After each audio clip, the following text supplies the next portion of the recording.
फरवरी में गया था पिछले साल, फिर जुलाई में दूसरा गया, नवंबर में, अक्टूबर नवंबर में तीसरा गया, और अभी 12 जनवरी 2 दिन पहले से हमने तकरीबन 7,500 लोगों का पहला अमाउंट जो है फाइल डिसबर्स हो गया है। तो चौथा और फाइनल इंस्टॉलमेंट भी लोगों को जाना शुरू हो गया है। लेकिन ओआरओपी में जो मेन है वो ये है कि बहुत सारे वेटरन्स हैं जिनका फिक्सेशन बैंक ने किया था, पहला और दूसरा बैंक ने दिया, उसके बाद स्पर्श पे माइग्रेट होके आ गए, फिर स्पर्श ने देना है, तो बैंक ने बहुत सारे लोगों का फिक्सेशन गलत किया है। तो मेरा आपसे निवेदन यह है कि आप प्लीज एक बार अपना ओआरओपी के हिसाब से बेसिक पेंशन जरूर चेक कर लें। मुझे बेसिक पेंशन चेक करने से रिलेटेड जितनी भी क्वेरी आती है, मैं देखता हूं कि 95% लोगों का बैंक ने गलत किया हुआ है। बहुत कम लोग ऐसे हैं जिनको सही रेट का बेसिक पेंशन बैंक ने फिक्स किया है। तो ये सबसे इंपॉर्टेंट है, तो इसको एक बार जरूर चेक कर लें समय निकाल के कि मेरा जो बेसिक पेंशन ओआरओपी 2 के हिसाब से है, क्या वो सही है या नहीं है।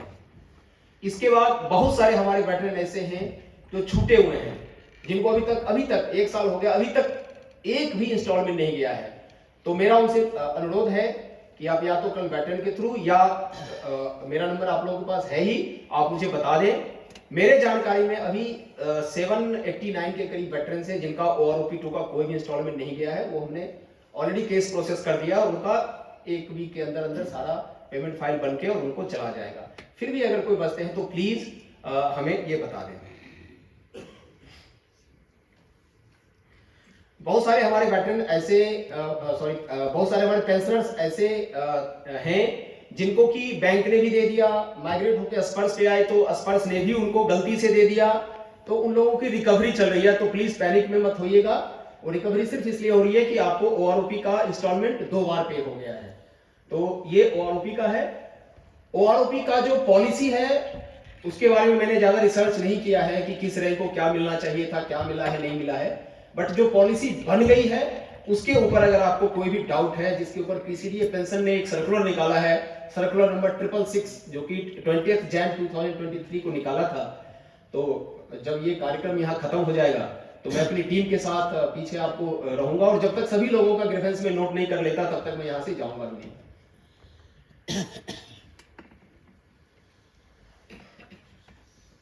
इसके बाद मैं आपको स्पर्श के बारे में बताता हूं।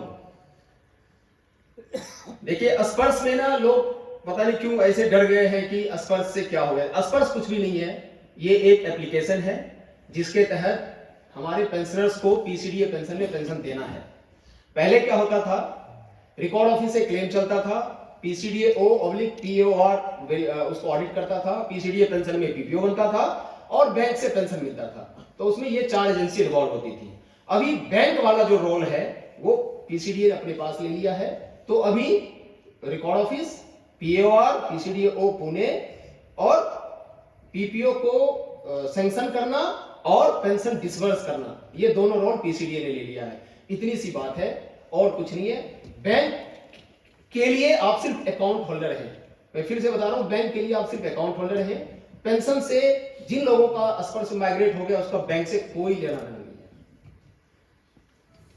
सबसे पहले जो इंपॉर्टेंट चीज है स्पर्श के ऊपर वो ये है कि आप एक बार स्पर्श पे लॉगिन जरूर कर लें।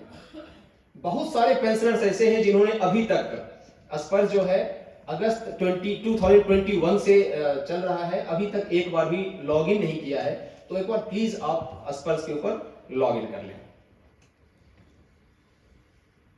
इसके बाद जो सबसे इंपॉर्टेंट है, अपना यूजर आईडी और पासवर्ड किसी को ना बताएं।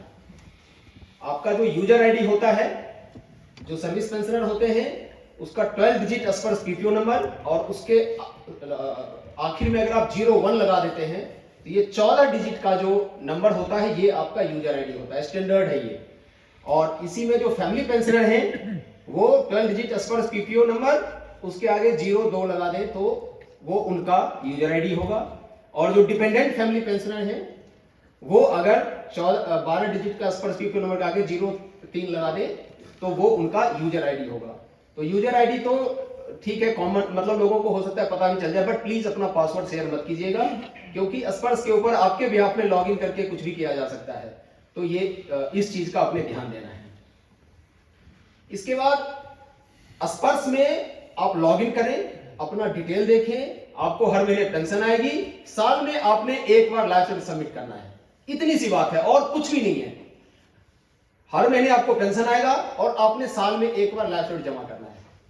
ठीक, आपको पेंशन कितना आया वो जानने के लिए आपको स्पर्श के ऊपर लॉगिन करना पड़ेगा, क्योंकि हर महीने आपका पेंशन स्लिप उस पर अपलोड होता है। उसके बाद स्पर्श में माइग्रेशन जब आपका होने के बाद एक नया पीपीओ बना है या बनेगा, जो कि स्पर्श पीपीओ कहलाता है, उसको एक बार आप देख लें कि उसमें सारी जानकारी जो दिया हुआ है वो सही है या नहीं है। तो स्पर्श में बस इतनी सी चीजें हैं, बाकी जितनी भी जानकारी उसके ऊपर छूट गई है वो वन टाइम है। आप एक बार किसी को भी रिकॉर्ड को कंसल्टेंट के थ्रू या हमें अप्रोच करके एक बार उसको ठीक करा लें तो वो वन टाइम है, उसके बाद आपको दोबारा उसको ठीक नहीं कराना पड़ेगा।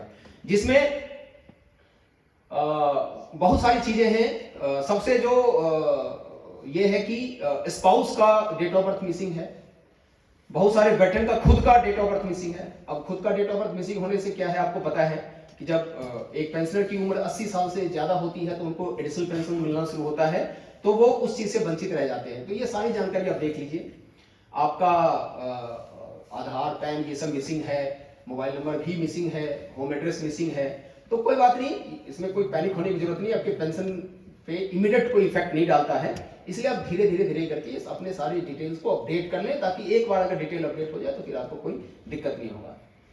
अब मैं आपको कुछ वो चीजें बताऊंगा जो स्पर्श के ऊपर अभी लेटेस्ट चल रहा है, जो कि जिसके ऊपर अभी हम लोग काम कर रहे हैं, जिसके ऊपर की हायर लेवल पे काम हो रहा है। सबसे पहला इशू जो भी चल रहा है वो है कि बहुत सारे हमारे पेंशनर्स ऐसे हैं जिनका डिसेबिलिटी पेंशन स्पर्श पे माइग्रेट ही नहीं हुआ। आपको 2 पेंशन मिल रही थी, आप सर्विस पेंशन ले रहे थे, डिसेबिलिटी एलिमेंट ले रहे थे, लेकिन सर्विस पेंशन माइग्रेट होकर स्पर्श पे आ गया, डिसेबिलिटी पेंशन ड्रॉप हो गया। तो ऐसे बहुत सारे पेंशनर्स थे, तो इसके ऊपर हमने काम कर लिया है। तकरीबन 79 ही हमारे ऐसे पेंशनर्स बचे हैं जिनके ऊपर काम होना है, बाकी सभी का हो गया है। तो आप एक बार अपने आसपास जो लोग आए हैं वो तो अपना चेक कर ही लें। आप जब यहाँ से जाएं तो आपके आसपास में जो लोग डिसेबिलिटी पेंशन ले रहे थे उनको भी बता दें कि आप प्लीज चेक कर लें, आपको दोनों प्रकार की पेंशन मिलती है या नहीं मिलती है। ये इशू जो चल रहा है। दूसरा है कम्यूटेशन का। कम्यूटेशन में अभी दिक्कत है, 1 साल के बाद दिक्कत नहीं आएगा। अभी दिक्कत इसलिए है कि शायद आप लोगों को पता होगा, जो 6th CPC का अनाउंसमेंट हुआ था वो हुआ था अगस्त 2008 में, लेकिन ये लागू था 1 जनवरी 2006 से लेके ये लागू था। तो जितने भी पेंशनर्स 1 जनवरी 2006 से लेके 31 अगस्त 2008 के बीच में रिटायर हुए थे, उस समय उनका पीपीओ 5th CPC के स्केल पे बना था। फिर जब 6th CPC के ऑर्डर्स आ गए तो 2008 और 2009 में इन सभी पेंशनर्स का पेंशन रिवीजन हुआ और इनका जो है फिर से पीपीओ बना 6th CPC स्केल के हिसाब से। तो जब उनका पहला पीपीओ बना 5th CPC से तो उसमें भी कम्यूटेशन कटा। फिर जब दूसरा पीपीओ बना रिवाइज होके एडिशनल जब हुआ तो उसमें भी कम्यूटेशन कटा। तो उनके कम्यूटेशन के 2 डेट हो गए। फिर मान लीजिए उनका कुछ और छूट गया तो से 2010 में एक और रिवीजन हुआ, तो वो तो किसी पेंशनर के 3 कम्यूटेशन डेट हैं। इस कैटेगरी के 2 तो मिनिमम है ही, क्योंकि 2 क्यों है मैंने आपको बता दिया, और 3 भी हैं। तो जो आपका 1 जनवरी 2006 से लेकर 31 अगस्त 2008 के बीच में किसी भी डेट में आप रिटायर हुए, वहां से जो कटना शुरू हुआ कम्यूटेशन, वो वहां से 15 साल कटेगा। फिर जो 2009 में आपका रिवीजन हुआ है, वहां से जो आपका एडिशनल अमाउंट कटना शुरू हुआ है वो वहां से 15 साल तक कटेगा। फिर से 2010 में आपका कुछ अमाउंट रिवीजन हुआ, वहां कुछ और कटना शुरू हुआ, तो वो चलेगा वहां से 15 साल। तो इसमें क्या था कि स्पर्श के ऊपर पेंशन स्लिप में लास्ट कम्यूटेशन का डेट दिखाता था। से आपका 2010 में जो रिवीजन हुआ तो वो सीधा दिखाता था कम्यूटेशन इन डेट 25। तो बड़ा इसमें ना पैनिक हो गया था कि लोगों को लगता था कि मेरा तो एक 2023 में बंद होना चाहिए था, एक 24 में और एक 25 में। तो ये हमने टीसीएस से केस टेकअप किया था, और अभी आपके पेंशन स्लिप में कम्यूटेशन की अलग अलग डिटेल आती है कि कौन सा अमाउंट कब तक कटेगा। तो अभी बिल्कुल क्लियर है, जो 2023 में बंद होना था वो हो चुका है। अभी जिनका 2009 में हुआ था वो 2024 में खत्म हो जाएगा और फिर 2025 में खत्म हो जाएगा। तो इसमें बहुत सारे लोगों का डिटेल हमारे पास मींस की पीसीडी पेंशन के पास बैंक ने गलत दिया था, और इस गलत डिटेल की वजह से क्या था कि उनका कम्यूटेशन का अमाउंट जो कट रहा था वो बड़ा उल्टा पुल्टा था। मतलब जो 2023 में बंद होना चाहिए वो भी उन्होंने एक ही साथ दे दिया, 2024 में आ गया। तो इसमें आप लोगों से ये निवेदन है कि आप लोग अपना चेक कर लें कि आपका जो कम्यूटेशन इंड डेट है वो सही है या नहीं है। अगर सही है तो बहुत अच्छी बात है, अगर नहीं है तो बैंक से लिखवा के, कि बैंक के हिसाब से, क्योंकि बैंक ने आपका काटना शुरू किया था, बैंक से आप लिखवा करके एक सर्टिफिकेट अपने वेटरन के थ्रू या हमारे ऑफिस में डायरेक्ट भेज दें, ईमेल के थ्रू या व्हाट्सएप पे भी भेज दें कि मेरा ये अमाउंट यहाँ से कट के यहाँ तक होना था वगैरह वगैरह, तो फिर हम उसमें केस टेकअप करके उसको ठीक करवा देंगे। वैसे हम लोग कोशिश कर रहे हैं कि सुओ मोटो हम इसको पीसीडीए पेंशन लेवल पे ही लोगों का ठीक कर दें। इनकरेक्ट डीओबी स्पाउस का मैंने आपको बता दिया है, इसमें 2 कैटेगरी है। एक है जिनके स्पाउस का डेट ऑफ बर्थ पहले पीपीओ में नोटिफाई हो चुका था, जिनका हो चुका था उनके ऊपर हमने पीसीडीए से रिक्वेस्ट किया है कि आप इसको सुओ मोटो ठीक करें। और जिनका पहले नहीं था, जैसे बहुत सारे पेंशनर्स थे जिनका स्पाउस का ईयर ऑफ बर्थ था 1965 वगैरह, तो वो आपको अपने रिकॉर्ड ऑफिस से करवाना पड़ेगा। जो जेसीओ जवान है उनका आपका अपना रेजिमेंट के रिकॉर्ड ऑफिस है, और ऑफिसर्स के 4 रिकॉर्ड ऑफिस हैं, एमपीआरएसओ है, टीए का 1 है, और हमारा एमपी6 और एमपी5 है। बाकी कुछ क्वालिटेटिव इंप्रूवमेंट अस्पर्श के ऊपर होना है, उसके ऊपर अभी कोई काम शुरू नहीं हुआ है, क्योंकि अभी अस्पर्श में थोड़ा सा टर्बुलेंस और है। जब ये सारी चीजें सेटल हो जाएगी उसके बाद हम उसके ऊपर क्वालिटी रिफाइनमेंट भी हम अस्पर्श में करेंगे, जो कि और भी ज्यादा यूजर फ्रेंडली हो और आपको उसके ऊपर काम करने में कोई असुविधा ना हो। इसके बाद है आधार, मोबाइल नंबर और पैन। अभी सभी को लगता है, मुझे भी लगता है कि ऐसा कोई भी अकाउंट होल्डर नहीं है आज के डेट में इस देश में जिसका कि मोबाइल, आधार, पैन बैंक अकाउंट के साथ लिंक ना हो।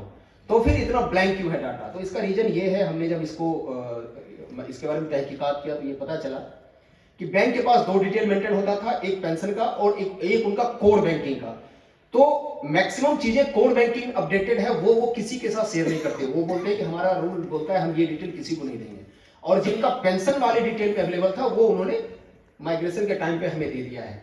तो अभी भी तकरीबन 1.71 लाख जो है आधार जो है ब्लैंक है स्पर्श के ऊपर, मोबाइल नंबर 1.94 है, और तकरीबन 50,000 के करीब पैन जो है वो अपडेट नहीं है। तो इसमें जो सबसे इंपॉर्टेंट है वो है आधार और पैन। आधार इसलिए इंपॉर्टेंट है कि आप आधार अगर आपका अपडेट नहीं है तो आप लॉगिन नहीं कर पाएंगे, और पैन इसलिए अपडेट है कि अभी 2 महीने के बाद ये फाइनेंशियल ईयर खत्म होने वाला है। अगर आपका पैन अपडेट नहीं हुआ तो जो इनकम टैक्स इसने काटा है वो फिर आपका फॉर्म 16 में रिफ्लेक्ट नहीं होगा तो फिर अननेसेसरी जब आप इनकम टैक्स रिटर्न भरने जाएंगे तो आपको हमें जो है अप्रोच करना पड़ेगा। तो इसलिए ये चेक कर लें, और पैन तो इमीडिएट अपडेट कर दे, आधार और पैन 2 चीज। मोबाइल नंबर के बारे में मेरा एक सलाह है आप लोगों से। मैंने पाया है कि बहुत सारे हमारे जो पेंशनर हैं वो बहुत फ्रिक्वेंटली अपना नंबर चेंज करते हैं। तो प्लीज मोबाइल नंबर अपना बार बार चेंज ना करें, एक मोबाइल नंबर रखें और उसी नंबर को अपने आधार से लिंक रखें, और वही नंबर आप अपने स्पर्श के ऊपर रखें, जिससे कि स्पर्श के ऊपर आपका जो भी नोटिफिकेशन हो, मंथली पेंशन का जानकारी हो या कोई पीपीओ छपने की जानकारी हो, आपको उस मोबाइल पे मिलता रहे। तो प्लीज मोबाइल नंबर आप चेंज ना करें।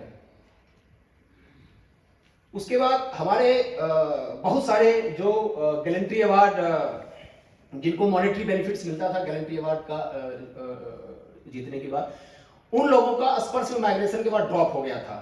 तो हमने अभी तक सारे केस रिजॉल्व कर दिए हैं, कुछ लोगों के एरियर्स बाकी हैं। अभी भी अगर आप में से कोई हो या आप अपने आसपास में बता देना कि अगर किसी को ऐसा लगता है कि उसका गैलेंट्री अवार्ड का जो मॉनेटरी बेनिफिट है वो उसके स्पर्श में पेंशन स्लिप में नहीं आ रहा है तो हमें बता दें, वो हम इंडिविजुअल केस को रेक्टिफाई करवा देंगे। रॉन्ग कैलकुलेशन ऑफ इंटाइटलमेंट्स, मैंने आपको बताया कि बहुत सारे हमारे पेंशनर ऐसे हैं जिनका बैंक ने गलत फिक्स किया हुआ था, और जब बैंक से आया है यहाँ पे तो फिर गलत आया है। इसके लिए मैं आपको एक छोटा सा एग्जांपल दूंगा। ओ पवन श्रीलंका में हुआ था, जिसमें जो कि 1987-88 के आसपास हुआ था। उसमें बहुत सारे हमारे जो सैनिक थे वो शहीद हुए थे। तो उसमें से एक फैमिली पेंशनर का कॉल आता है मुझे कि मेरा पेंशन ठीक नहीं है, और जब उनका कैलकुलेशन किया जाता है तो उनको एलएफपी लागू था, एलएफपी चल रहा था, बीच में बैंक ने किसी रिवीजन में एसएफपी पे ले आया और उसके बाद एसएफपी अभी तक उनको एसएफपी मिल रहा था। उनको 1,20,00,000 का एरियर जो है बनता है, जो कि बैंक ने दे दिया था। ऐसे करके बहुत सारे पेंशनर्स फिर जो है हायर लेवल पे आर्मी हेडक्वार्टर में उनको लगा कि अरे जब एक का ऐसा है तो हम बाकियों का चेक करें। तो हमने 52 जो हमारे श्रीलंका के मार्टिर्स के 52 का हमने चेक किया, उसमें सिर्फ 26 फैमिली पेंशनर्स को ही करेक्ट रेट मिल रहा था, 26 का भी रिवीजन में है, सभी को 80 लाख से ज्यादा का एरियर मिलेगा। तो प्लीज आप लोगों से मेरा एक निवेदन है कि आप लोग तो यहाँ पे आए हैं, आप हम लोगों से रूबरू भी हो जाएंगे, हमारे डेस्क पे आएंगे, लेकिन जो लोग यहाँ नहीं आए हैं, खास करके जो हमारे फैमिली पेंशनर हैं, उनको बिल्कुल भी कुछ पता नहीं चलता है। तो प्लीज आप के आसपास जो फैमिली पेंशनर हैं, आप प्लीज उनका डॉक्यूमेंट चेक करें, हमें बताएं कुछ भी होता है। और उनका रिवीजन का मैं देखता हूं सबसे ज्यादा इश्यूज हमारे फैमिली पेंशनर्स का है, क्योंकि उनको इतनी जानकारी नहीं है पेंशन के बारे में, एलएफपी क्या होता है, एसएफपी क्या होता है, ओएफपी क्या होता है, रेट्स क्या होते हैं, सर्कुलर क्या होता है, टेबल क्या होता है, उनको नहीं पता है। तो प्लीज अपने आसपास लोगों की मदद करें और उनकी समस्याएं हम तक डायरेक्टली या टर्न के थ्रू आप प्लीज पहुंचाएं। उसके बाद स्पर्श के ऊपर 2 इशू हुआ था। एक था एजिज, ये सब टेक्निकल वर्ड है, इसमें आपको फंसने की कोई जरूरत नहीं है। एक था एजिज माइग्रेटेड और एक था प्रोविजनल आरओ। एजिज का मतलब ये था कि जिनका डाटा बैंक में नहीं मिल रहा था, पीसीडीए में भी नहीं मिल रहा था, तो उन्होंने बोला ठीक है, जो बैंक पेंशन दे रहा है हम डिट्टो उसको माइग्रेट कर लेते हैं। तो इसका उन्होंने नाम दिया था एजिज माइग्रेटेड, मतलब कि बैंक जितना पेंशन दे रहा है वो हम देंगे, लेकिन उसमें जो रिवीजन होना है वो आराम से होगा, बाद में होगा जब हम आपका डाटा अपडेट कर लेंगे। ये तो था। तो जो लोग एजिज कैटेगरी वाले हैं, प्लीज आप लोग घबराएं मत, एक सेल अलग से खुल गया है पीसीडीए पेंशन में और डेली वो लोग इन्हीं केसेस को रिव्यू कर रहे हैं। हम बहुत जल्दी 2 से 3 महीने में जितने भी हमारे एजिज माइग्रेटेड केसेस हैं उसके ऊपर जो है सारा काम हो जाएगा। दूसरा था कुछ जेसीओ के केस में और मोर देन 4000 ऑफिसर्स के केस में, उनको क्या किया, जब माइग्रेट किया तो उनका एक नया रिकॉर्ड ऑफिस बना दिया, प्रोविजनल आरओ। तो इससे क्या होता था, उनका जो डाटा था वो किसी को नहीं दिखता था, किसी को इन द सेंस ना MP5 को दिखता था, ना MPRSO को, ना ही TA डायरेक्टरेट को। तो उसमें अगर आप आधार अपडेट कर रहे हैं, मोबाइल अपडेट कर रहे हैं, तो वो कहीं ट्रिगर होता ही नहीं था, वो किसी को दिखता ही नहीं था, तो होता ही नहीं था अपडेट। लोगों ने 8-8 रिक्वेस्ट आधार अपडेशन की डाल रखी है और सब बफर में घूम रहा है, वो होता नहीं था। तो उसके ऊपर भी हम काम कर रहे हैं। इसमें तकरीबन 3500 के आसपास को हमने मैप करके MP5 में ले आए हैं। तकरीबन 400-500 ऑफिसर्स का ऐसा बचा हुआ है जो अभी भी प्रोविजनल आर्मी सीओ में रिफ्लेक्ट हो रहे हैं, उनको हम 1 से 1.5 महीने के अंदर ठीक कर देंगे। लेकिन पेंशन किसी का नहीं रुका, नहीं रुकेगा, इसलिए इसमें कोई घबराने की बात नहीं है।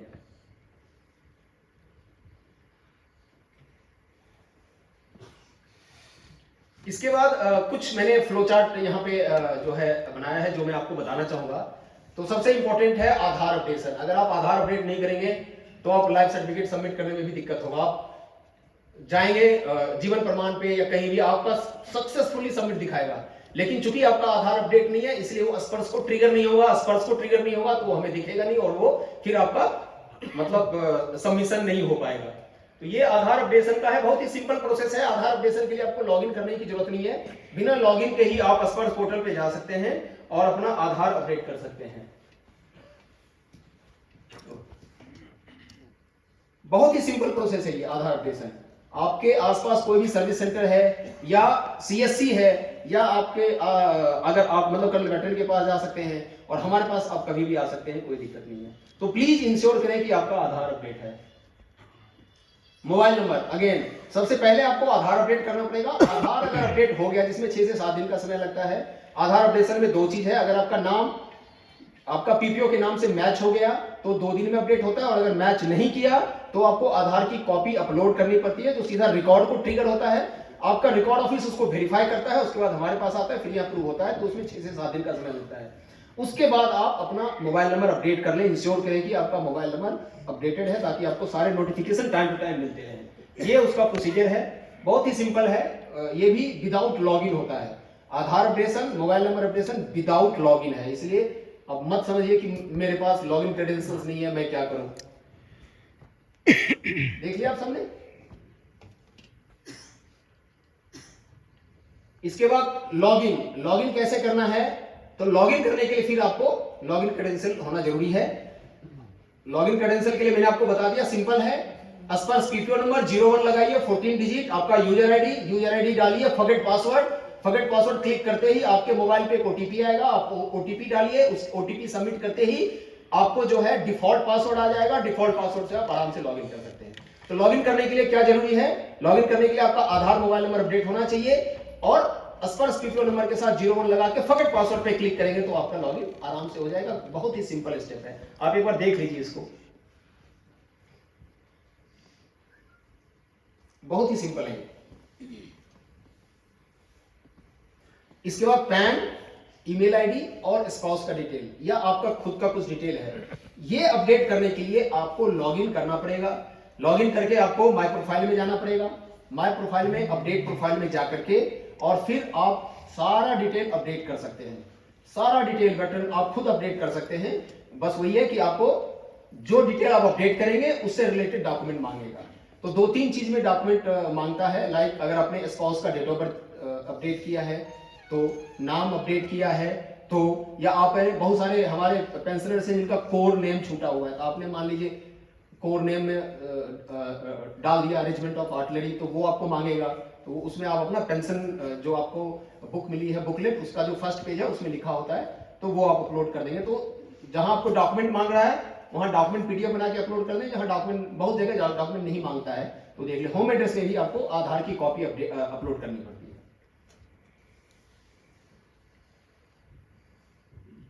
ये सबसे इंपॉर्टेंट है, लाइफ सर्टिफिकेट। लाइफ सर्टिफिकेट के लिए मैं आप लोगों को एक एडवाइस देना चाहूंगा और ये आप अपने आसपास के लोगों को भी बताना। नवंबर के महीने में 17.5 लाख लोगों का लाइफ सर्टिफिकेट ड्यू था और वो महीना हमारे लिए सबसे ज्यादा चैलेंजिंग था, क्योंकि ठीक उससे पहले अक्टूबर में तकरीबन 5-6 लाख लोगों का माइग्रेशन हुआ था। उनका स्पर्श पीपीओ नंबर तक जनरेट नहीं किया था टीसीएस ने। तो जो लोग स्पर्श पे आ गए हैं, आपको पता है बिना स्पर्श पीपीओ नंबर के अगर वो लाइफ सर्टिफिकेट सबमिट करते हैं तो वो स्पर्श को ट्रिगर नहीं होगा नहीं। तो ये बड़ा मतलब पैनिक सिचुएशन था। तो आपसे मेरा ये निवेदन है कि आप का जो जन्म का महीना है, अगर आपने लाइफ सर्टिफिकेट ऑलरेडी सबमिट कर दिया, फिर भी मेरे कहने पे आप जन्म के महीने में एक बार फिर से लाइफ सर्टिफिकेट जमा कर दें प्लीज, और लोगों को भी बताएं। आप अपने जन्म के महीने में एक बार फिर से लाइफ सर्टिफिकेट सबमिट कर दें और स्पर्श के ऊपर आपने जब भी लाइफ सर्टिफिकेट सबमिट किया है वहां से 1 साल तक उसकी वैलिडिटी होती है। तो इससे क्या होगा कि वो नवंबर वाले उससे आप हट जाएंगे और 17.5 लाख जो है उससे आप फ्री हो जाएंगे। आप जून में चले गए, अगस्त में चले गए, तो उस समय क्या होगा, ज्यादा पैनिक नहीं होगा। नवंबर के महीने में क्या होता, पूरे इंडिया में बैंक में लंबी लाइन, सीएससी सेंटर में लंबी लाइन, स्पर्श सेंटर में लंबी लाइन, पीसीडीए में पैनिक, हमारे पास फोन कॉल कर रहे हैं। तो आप नवंबर से निकल जाइए और अपने आपका जो बर्थ का मंथ है प्लीज उसमें एक बार फिर से सबमिट कर दीजिए लाइफ सर्टिफिकेट। तो इससे क्या होगा, नवंबर में थोड़ा भीड़ भी कम होगा और आप लोगों को याद रहेगा, अच्छा जो जिस महीने मेरा बर्थ हुआ है उसी महीने मैंने लाइफ सर्टिफिकेट देना है प्लीज। इसके 5 तरीके हैं लाइफ सर्टिफिकेट सबमिट करने के। जो सबसे बेस्ट है, अगर आपका आधार अपडेट है तो आप किसी भी एसबीआई के ब्रांच में जाएं, वहां उन्होंने एक एपीआई ऐप बनाया है। आप एपीआई ऐप के थ्रू लाइफ सर्टिफिकेट सबमिट करें, वो सबसे बेस्ट है। 24 आवर्स के अंदर हमें दिखना शुरू हो जाता है और वो हम तुरंत अप्रूव करते हैं और लाइफ सर्टिफिकेट सबमिशन का काम जो है खत्म हो जाता है। तो ये सबसे बेस्ट है, लेकिन ये आपका आधार अपडेट होना चाहिए। तो आधार मैंने पहले बताया अपडेट कर लेना। उसके बाद जब भी आप लाइफ सर्टिफिकेट सबमिट करते हैं डिजिटली, तो प्लीज स्पर्श पीपीओ नंबर ही डालें 12 डिजिट का। आप अपना पुराना पीपीओ नंबर मत डालें। पुराना पीपीओ नंबर क्या था पहले, अभी स्पर्श है, उससे पहले ई पीपीओ, फिर मैनुअल पीपीओ का M/ समथिंग था, जेसीओ जवाहर का S/ समथिंग था, फिर ई पीपीओ का नंबर 13 समथिंग ऑफिसर्स के लिए था, जेसीओ जवाहर के लिए 1516। तो वो मत डालें, नहीं डालें वो।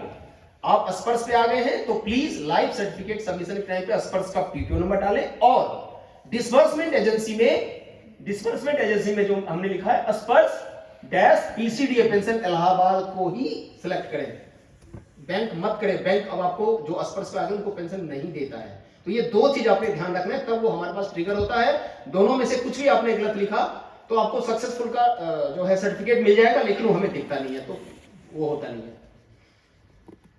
उसके बाद स्पर्श के ऊपर लॉगिन करके, पहला मैंने आपको बताया एसबीआई का एपीआई है, दूसरा आप स्पर्श के ऊपर लॉगिन करके, अगर आपका आधार अपडेट है और जिस सिस्टम से आप लॉगिन कर रहे हैं उसमें अगर बायोमेट्रिक डिवाइस है तो आप डीएलसी कर सकते हैं। आपने अपना थंब इंप्रेशन लगाया और डीएलसी हो गया, उसी समय जनरेट होता है 24 घंटे के अंदर हमें दिखना शुरू हो जाता है और हम उसको अप्रूव करवा के हो जाता है।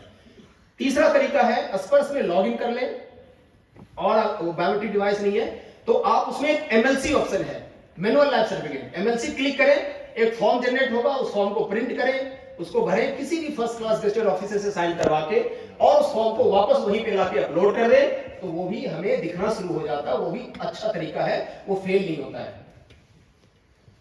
उसके बाद है जीवन प्रमाण पोर्टल जो है, जीवन प्रमाण पोर्टल पे भी जाके आप कर सकते हैं, लेकिन अगेन इसमें आपने स्पर्श पीपीओ नंबर देना है, डिस्बर्समेंट एजेंसी में स्पर्श डैश पीसीडी पेंशन सेलेक्ट करना है और आपका आधार अपडेट होना चाहिए। आधार अपडेट नहीं है, वहां सक्सेस दिखाएगा, हमें नहीं दिखेगा, तो वो दिक्कत होगा। और इन चारों के अलावा मान लीजिए आप इन चारों में से कुछ भी नहीं कर पाए, आपका कहीं भी नहीं हो पा रहा है, तब भी कोई दिक्कत नहीं है। आप मैनुअल लाइफ सर्टिफिकेट किसी भी फर्स्ट क्लास गेस्टेड ऑफिसर से साइन करा के हमें भेज दें, वो उसको हम अप्रूव करवा देंगे, तो वो भी एक तरीका है। आखिरी तरीका, तो इसमें घबराने की जरूरत नहीं है कि मतलब क्या होगा कैसे होगा। तो जो मैंने पांचवा तरीका बताया कि आप एक कोई भी एमएलसी फॉर्म ले लीजिए कहीं से भी और उसको भर के साइन करा के हमें भेज दीजिए, हम उसको अप्रूव करवा देंगे। तो लाइफ सर्टिफिकेट आपको सबमिट करना बहुत जरूरी है। अभी तकरीबन 3.5 लाख पेंशनर ऐसे हैं जिनका लाइफ सर्टिफिकेट सबमिट नहीं हुआ है। 1 महीने का वेवर दिया है पीसीडीए ने, लेकिन अगर इस महीने आपने, वो लोग अगर इस महीने नहीं कराते हैं तो इस महीने हो सकता है उनकी पेंशन रुक जाए। तो प्लीज लाइफ सर्टिफिकेट अपना टाइम से सबमिट करना।